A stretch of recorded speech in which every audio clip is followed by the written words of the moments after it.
how to link Wix with Mailchimp for email marketing. You can head over to your tier apps and click on this app market. Now, once you have clicked on your app market, you should be able to see in here some search bar. So just click on the search bar right here and search in here for Mailchimp. Now, we have in here our Mailchimp right there. So we also have this Mailchimp book.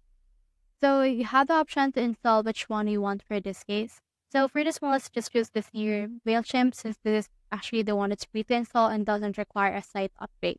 Click on this add to site, and then this will actually manage this installation. In order to add your Mailchimp, click on this agree and add right here. Now, once you have done that, this will load right here again, and this will prompt you to sign up to your Mailchimp. So I don't have an account yet, so I'll just head over and click on this create account. But if you have an account, just head over and then log in. Now, just enter in here your information and everything you have right here, and then click on activate account. Now, once you're done with the sign up process, you should be able to add Mailchimp successfully to your actual Wix website, and they will reflect right here to your Wix editor. So that's how you link Wix with Mailchimp for email marketing. If we help,